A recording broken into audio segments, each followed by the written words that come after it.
Okay, good afternoon, everyone. It's my pleasure to welcome you to this inaugural lecture by Professor Konstantina Karabatsou. Thank you all for joining us. The advantage of doing this on Teams is that we are able to welcome people from all over the world. So I'm going to give a special shout out before we get going to Dr. Rao Gatamaneni, who is our very treasured consultant colleague who's joining us from India following his retirement a few years ago. And also, I don't know whether we've got them here yet, but I know we also have wider members of Tina's friends and family. So a special hello to Sarah, her husband, and welcome to people who are joining us from outside of Manchester and outside of the UK. So I'm not going to take up very much of Tina's time because she has lots to tell us, and this is her day, and this is about her. But just to say that since Tina joined neuro-oncology in Manchester in 2007, her appointment and what she has contributed down the years has been absolutely transformational in so many fields. Her professional expertise, her operating ability. I'm sure we'll talk much more about her awake craniotomy experience, but the way she brought that into Manchester, has grown it over the years, has been transformational. She shares her experience professionally via membership of numerous organisations and leadership roles with the Society of British Neurosurgeons and more widely internationally and through Europe. Championing training is very close to her heart, and she's this training speciality lead in neurosurgery. She's also tutor for locally employed doctors.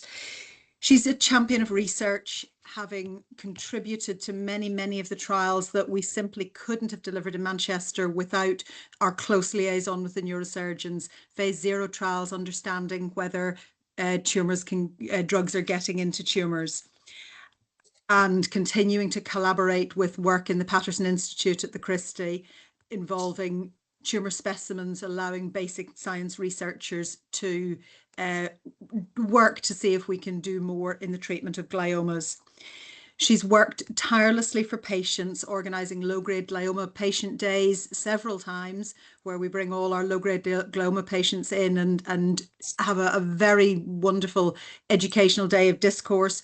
But beyond all of that, it's Tina's role through doing all of those incredibly expert things as a friend and a leader and someone who really holds the team together. Week in, week out, she chairs our enormous, very challenging multidisciplinary meetings, and she has worked with cancer services over the years to create new jobs, create new appointments, bring in more specialist nurses, generally grow the service in every regard. And she has done that with a grace and good humour, working well above her paid hours and her paid commitments. And it's a tribute to her that the team is as extensive and large and really world leading as it is. I will not take up any more of her time. I will hand over to Tina to tell us her story, but hopefully we'll have a chance to speak a bit more at the end as well. We'll take questions at the end. Thank you very much. Tina, over to you. Oh, Catherine, thank you for this amazing introduction. Thank you for having been a partner to this journey for me for almost 2 decades, and for having been a great friend.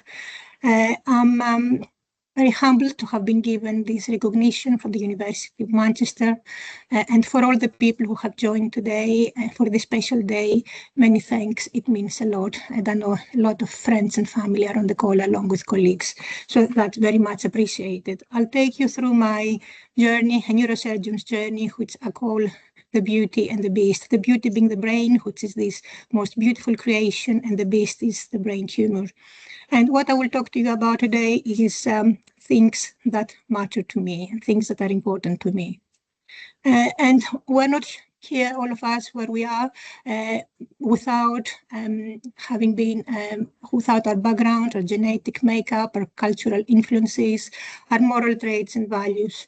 I grew up in an environment where sharing and generosity were of uttermost value, and I resonate with this quote I found from Winston Churchill, which says, "We make a living by what we get, we make life by what we give." And as we move on in life, still we learn lessons and learn from our experiences and the relationships. That's a dynamic process. So it's a bit about me. Of course, everybody knows I'm Greek. I grew up in this small city where the Dot is in the south of Greece, in Peloponnese, which not only is of important historical value, has the claim to be one of the oldest cities in Europe, but of outstanding natural beauty. I am the only child of my parents, and none of them big doctors, and nobody was a doctor in the extended family. I was quite studious at school. I got good marks that made me a flag bearer, and those marks got me into the University of Athens, Greece, where I graduated. And then I started my neurosurgical training in Athens and have the acclaim to be the first female adult neurosurgeon come out from Greece. And people will ask why neurosurgery, and there is a lot of fascination in the films and TV about brain surgeons. It is a good dinner topic, and more recently one of my colleagues gave a beautiful insight on Channel 5 on what it is to be a neurosurgeon. But for me, what it was I was very much impressed by neuroanatomy during medical school that can integrate with neuroscience research. Obviously, there is a lot of personal gratification and adrenaline runs high, but it comes with very long training hours and operating hours, and at times we don't get the results we want despite all the effort we put in. And of course, there is emotional discomfort and burnout. But I came to UK in 1998 to consolidate my training. I came with one suitcase. It was challenging. English was not my first language, so I had to fight my corner. But I was very lucky to have excellent mentors trained in Newcastle and Liverpool. I will just name a few. Professor Conor Malucci, who was a role model to me. Not only he was a very gifted surgeon, but he had a lovely demeanor with patients and families. He was well dressed and he had a lovely family. Also, Professor Paul May, now awarded MBE, who helped me do some personal challenges at the end of my residency. I got my exit exam in 2005, and then I got my, through a very competitive application process, my specialist fellowship, dual fellowship in neuro-oncology and pituitary surgery in Toronto, Canada. That was a defining moment for me. I trained under Professor Gentili, who unfortunately died from a glioblastoma. He was not only an amazing mentor, very talented surgeon, but he was so kind to us, the fellows, the patients, and it was something I wanted to emulate in my future career.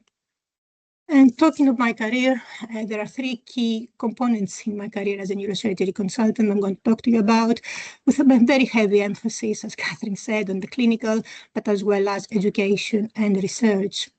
I was appointed in 2007 at Salford Royal Hospital, and I was given the opportunity to be the clinical lead for the neuro-oncology service since 2009, a role that my colleagues still trust me to hold, as well as a joint clinical lead for the Northwest Neurosurgery Specialist Services Network and other educational roles I'll talk later on. As well, I remain a wife, a daughter, a friend, and a kindergartner. So the topic that is closer to my heart is brain tumors, and this is where my main focus of work. And there are tumors that affect people's lives in so many different ways, but they remain underfunded compared to the big Cs like lung or breast. They are very rare, and they are quite diverse, and 36 people are diagnosed in UK every day with a new primary brain tumor, and the incidence seems to be rising. Also, the prognosis still remains quite poor, with only 12.9% of adults diagnosed with brain cancer surviving more than 5 years, compared to 56% on other cancer groups. And we may be able now to understand the molecular profile of the tumor better. However, still a lot of clinical trials continue to fail, let alone to talk about brain metastases that the numbers are growing every day, with 1 in 2 people in UK being diagnosed with cancer. So as Catherine alluded earlier, we're very proud to have established a very strong service, which is now well recognized at national and international level. And the service comprises of so many amazing individuals who contribute equally to the service that deals with 2,000 referrals a year and 420 operations. We get excellent patient feedback year on, and that keeps us going. As a lead, I became a lead at a time where it was a pivotal moment. The introduction of improving outcomes guidance for people with brain and other tumors came out by NICE in June 2006, and that spearheaded the development of the service.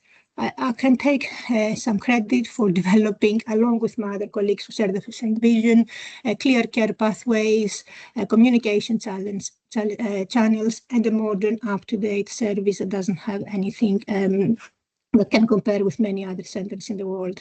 But what I feel sets us apart is the way we approach our patients in a more holistic and personalized manner. I put a lot of emphasis on patient support, and I have championed the input from specialist nurses. That meant a lot of business cases. Now we have 5 of them, and focused on separate tumor groups, such as we have a brain metastasis specialist nurse, which is one of the few centers in the country. Yes, and I did encourage recruitments into trials, and as a team, we have a strong research portfolio. Well, how did I see my role as a leader? Was hopefully, I hope I have managed to engage and motivate my colleagues, bring together clinicians, managers. I was on the door all the time, sending numerous emails, and researchers. Helped setting the strategic vision of the team, ask the relevant research questions, educate the team and patients, but most importantly, I think my role has been to listen, and I hope I appreciate the members of the team, and sometimes of more mundane but not less important tasks of collecting and presenting data and providing reports. So for that one, we have had excellent feedback from external peer review, as well as the quality assurance panel every year for being a cohesive, committed, and patient-centered, well-led team that we owe our service. And you see here our pathway, which is one of the fastest in the country, from referral to post-op outcome. So our patients don't have to wait very long to have their tumor treated. I've developed a number of patient leaflets and the neuro-oncology database for Salford Royal. In my earlier years, I brought up some clinical innovations who may now be the mainstream practice, but at the time they're quite unique. And one of them was the introduction of awake craniotomies with brain mapping, one of the first in UK. As you see here, I went with my anaesthetist, Dr. Jeff Sloan, with whom I'm still working, and Jackie Bambro, our neuropsychologist to Montpellier, to see Professor Defoe, who is a pioneer in awake surgery, doing those operations. And then we brought them back to Salford, enabling safe operating in patients in tumor-eloquent areas. Also, very early on, before any other centers, we introduced fluorescent-guided resections for high-grade gliomas through a very successful business case in 2012, a technique now that has been approved by NICE and enabling maximal tumor resection, and I'm a trainer in this national course. For our work, and after 70-page application at the helm of COVID that Catherine and I will remember well, we were designated, we became Salford and Christie a Tessa Jowell Brain Cancer designated Center of Excellence. For people who don't know who Tessa Jowell was, she was the Secretary of State for Media, Culture and Sport, as well as the Minister for the London Olympics in 2012, who unfortunately was diagnosed with a glioblastoma. Towards the last months of her life, she campaigned for brain tumors, and then the government, along with charities and her daughter, developed this UK-wide collaborative to improve patient care and research for brain tumors. For me, this sentence summarizes, epitomizes what we want to achieve, and I will just read it loud. Salford Royal and the Christie embody the human-centered culture of kindness and compassion that Tessa advocated, and that for us is very important. And of course, proud moments came with this. We went down to London to receive our award with Catherine in 2021, and then we were very lucky to re-accredit it after another 65-page application in 2025. That hopefully gives reassurance to our colleagues and patients that we are doing well. Another area of my clinical practice I'm involved, and although it occupies a small part of my job plan, but it's quite important for me, is my involvement in neurofibromatosis type 1. How I got into this, my research project in Toronto was on NF1, and when I came back, the lead then, Sue Hewson and Professor Gareth Evans approached me and offered me to be the neurosurgical lead for one of the two centrally commissioned centers in the country, the other being in Guy St. Thomas's. Now the team is being led by the amazing Dr. Grace Vassallo, who is one of the kindest doctors I've met, and has expanded to so many other disciplines. What NF1 has taught me, other than these very long cases that I do with my colleague Josie George, is to treat the patient as a whole, because these NF1 patients have so many different aspects of their body and care that need attention. By being involved in this service, it allowed me to work with other NHS trusts in England, but also to provide guidance to international centres. And I had my moments of fame. I figured in Manchester Evening News in October 2019 and BBC Junior Doctors 2020 when I was a mentor to this very talented young neurosurgeon. And I have been invited speakers at various international meetings, mainly talking on my work on low-grade gliomas and rare pineal tumors. But one of the initiatives I'm very proud of is the inception and organizing the low-grade patient support and information days. Patients with low-grade gliomas have their lives affected in so many ways. They're usually young individuals that their lives have been turned upside down. So what I wanted to tell them that we're still them, not only around their operation, but afterwards throughout their journey. So we did 3 events now, events funded by charitable donations with a lot of amazing speakers that were very well funded by charitable donations. Very early on, I recognize the importance of data for our patients, for charities, for NHS providers, but still to this day, despite having all this robust database, etc., still I think the accurate data remains challenging, probably because different sources of collection don't talk to each other. And how do you collect soft data? I'm hoping AI can help us address that. And that led me to my national involvement early on in what was called the National Cancer Intelligence Network, SLCRG. It was the first national brain tumor registry, and now it's NHS Digital, from where we had some meaningful outcomes and publications, and some optimism that the relative survival is getting better for brain tumors, and some credit of this has to be given to us surgeons and help us avoid the nihilism that exists in the field. People quite often ask me, was it difficult for you being a woman in neurosurgery? And I will reply by saying, when I trained, it was quite challenging, and it still is in the world. This is the percentage of female neurosurgeons by country. And the reason for that is obviously it's the lifestyle, balancing with family, opportunities given, but more so I think lack of mentorship. However, things are improving. When I was appointed in 2007, I was the 7th female consultant in the UK, neurosurgeon. Now we have 54, and actually most of them are at Salford Royal Hospital. So I want to hope that I did something to nurture that environment. And why women and diverse groups are important in neurosurgery? Because we can all provide alternative perspectives and balance the workforce. And let alone that it's been found that female doctors are less likely to have medical legal action against them than male doctors. I'm very much into championing and promoting career flexibility in both men and women, something I did not have in my early career.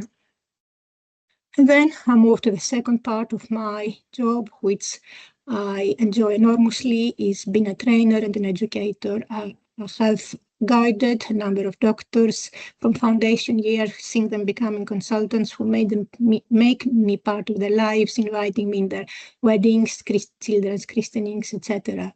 I am one of the leading trust for neurosurgery, and also being an international medical graduate myself, I was involved in supporting them and became a tutor for locally employed doctors in the trust, where we have no less than 400 LEDs. I've supported a number of pathway applications. I enjoy having students with me, as well as international students by the Erasmus program, supported recent PhDs, taught at various workshops, and have been involved for many years in the national selection for neurosurgery. The role that it's more fulfilling for me, what is more fulfilling for me is my fellows, our fellows. I established early on this neuro-oncology fellowship, which is accredited by the Royal College of Surgeons and has a structured curriculum with robust learning outcomes. Most of the fellows have become excellent in what they do, and especially neuro-oncology surgeons, some in our unit, some abroad, and all of them friends for life. And some of my fellows with international career. This is with collaboration with Commonwealth schemes and global neurosurgery. If I feel low at times and I ask myself, have I done enough for this trainee? Then I read the cards I have received from them. And one from a fellow recently saying, I have been incredibly fortunate to work with someone who leads not only with skill and experience, but with heart. So mentorship is my most rewarding aspect of my job, and I can tell you sometimes I learn more from my trainees than they feel they learn from me. And also contributed in a number of national conferences, co-organized the Society of British Neurological Surgeons in Manchester 2019, and the British Neuro-Oncology Society meeting 2023, a very successful meeting along with Professor McBain and Professor Roncaroli. So moving to the third part of my work has been the research. And in my early days, a lot of my research was focused on pituitary because there was the time of the early adoption of endoscopic surgery. And to this day, most of my publications that are mostly cited are on pituitary. But I had to move on because I had to focus on my tumor work, so in neuro-oncology, I have been PI in a number of trials and have a significant number of publications that may not have changed the world of science, but have contributed hope to oncology literature. Some of them are here. Work we did recently with Helen May on the indices of deprivation affecting outcomes for our community, and that is a very important question to ask, or quality of life projects such as the epilepsy in low-grade gliomas or our outcomes on brain metastases, along with working with my other colleagues, Pietro Dusso, David Coop, etc. The importance of collaborations is paramount for our field because, as I said before, the numbers are quite low. Some of those for me have been my involvement with the GLASS Consortium and working along with the University of Manchester, departments of nanotechnology and the TYA groups. And COVID times was a time where I think my leadership was put into the test, but I think we kept calm along with my colleagues and continued providing an uninterrupted service to our patients, and there was not a single week where we didn't operate. This is me and my fellow in our beekeeper suit. At the same time, we're able to do some work and some international collaborations on brain tumors during COVID times that were published subsequently. Current projects I'm involved with, I'm a co-PI at the INFORM study led by the very talented Professor Petra Hammerlich. This is a liquid biopsy analysis for brain tumors for a non-invasive early detection of brain cancer using tear fluid proteome profiling with a further subset on neurofibromatosis 1 patients. And with the Christie team, collaborations with Dr. Borst on the preoperative brain irradiation in glioblastoma, POBIC study, and the portrait study on preoperative radiotherapy TF field study in glioblastomas, and with the Northwest Neuro-Oncology Centers and Professor Roncaroli on nanopore for long-read sequencing. How do I see the challenges, but as well as the future in neuro-oncology? As I mentioned earlier, accuracy and integration of data remains a challenge, making sense of the big data. And although we understand, as I said, the molecular profile of brain tumors better, quite a few of the therapies have not succeeded, such as immunotherapy or viral therapy, the results we hope they will give. And this is because brain tumors are quite heterogeneous, because of the immunosuppressive tumor microenvironment and the blood-brain barrier barrier that is limiting the therapeutic options. Where do I see the future going? I think the future will rely on integrating data such as genomic, transcriptomic, and metabolomic data along with AI predictive models, precision medicine, targeted approaches, and certainly we surgeons have a role to play, not only by giving tissue, but by asking the relevant questions and altering tumor microenvironment, and on a surgical perspective, minimal invasive and robotic surgery that my younger colleagues have taken a step further on that. But in order to achieve results, I think we have to work together across different institutions, but also with patients and charities. A couple more things I have established that I think are very important to me and to the work we do is our Neuro-Oncology Fund from donations, mainly patient donations, that allows us to support patient events and small neuro-oncology research projects, but as well as cultivate relationships with our business partners. A role I enjoyed was my involvement, still my involvement in the Society of British Neurological Surgeons. I was lucky enough to be the representative for the SPNS to the European Society and World Society of Neurosurgery for 6 years.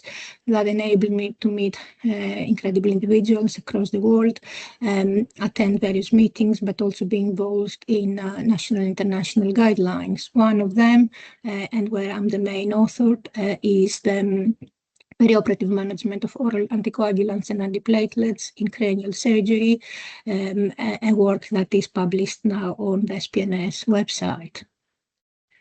And this journey hasn't been without its challenges, and the challenges have been quite different at different stages of my career. Most importantly has been the nature of work. It can be very draining at times.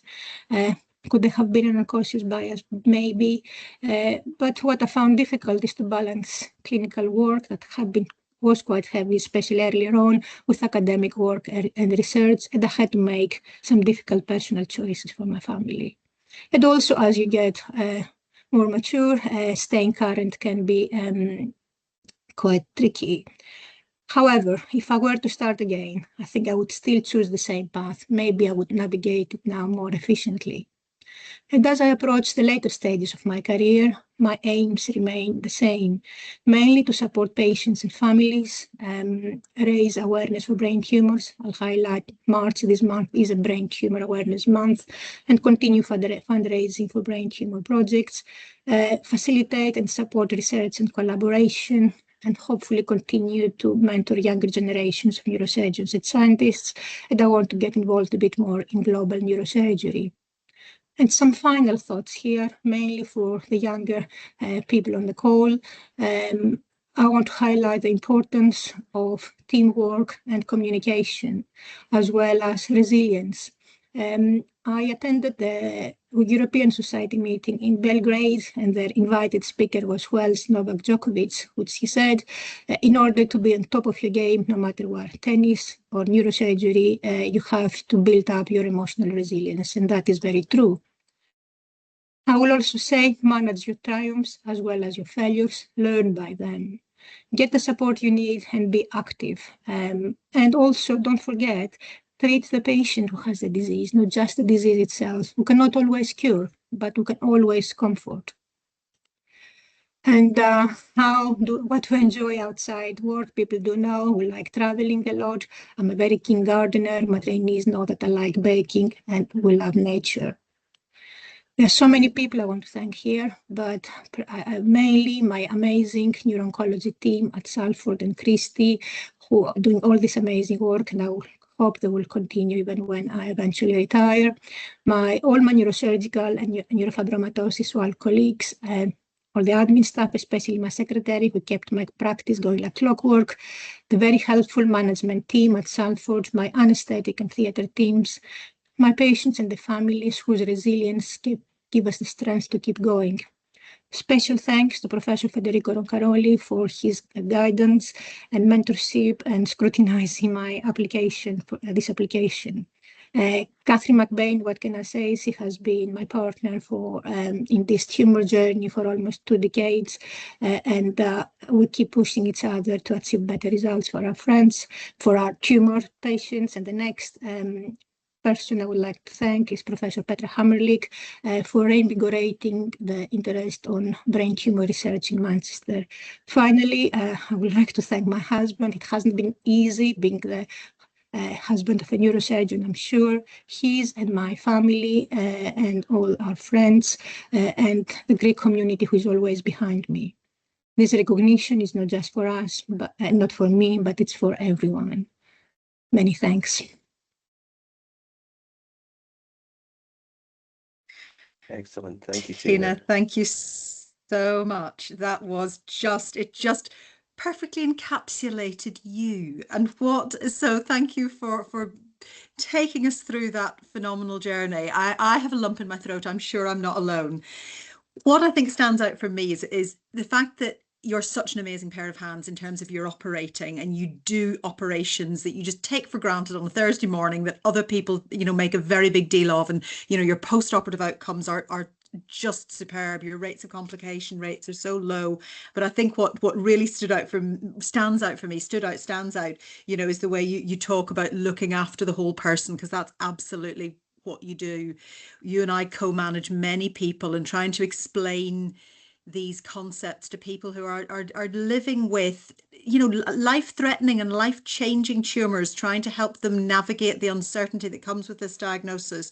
Your interpersonal skills are superb, and that ability to combine being a fantastic technical surgeon with actually communicating and really looking after the patients. There are so many people when I'm struggling go, shall we just book you in to see Prof Karabatsou and she'll explain it better than me, particularly when you came, not speaking English the first language, and then you combined it with all of this other amazing work you've done and life-changing mentorship and extending your knowledge to other people and so much more. And thank you for setting it all out so comprehensively. And I think for those around you who have seen how hard you work, it's lovely to see it, the sheer depth and breadth of all those papers, from kind of state-of-the-art molecular analysis of gliomas, collaborations, to looking at sort of indexes of social deprivation, to making sure that every single person's timeline in their care is as good as it can be, is just perfect. And the fact that, your lovely quotes that you ended with about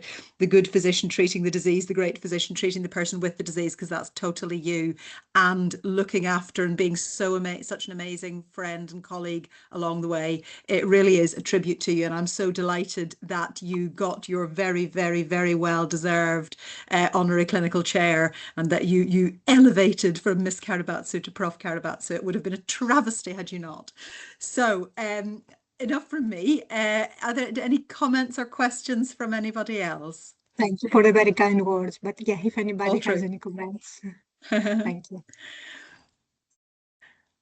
Pete, are there any questions that anybody? Or you've set it all out so comprehensively that I know, yes. Everybody knows exactly where we're up to.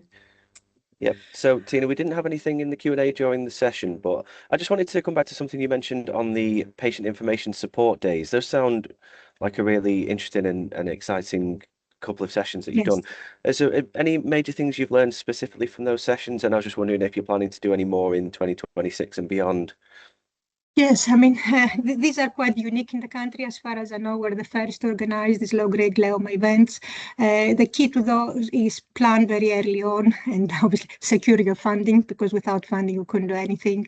Get your speakers, know who your audience is, but, identify all the eligible patients that would benefit from these talks, and also kind of address matters that are more practical in a way, because obviously we'll talk about the surgery and the chemotherapy and the radiotherapy, but a lot of things that matter to patients are things like, what about my sleep? What about my memory?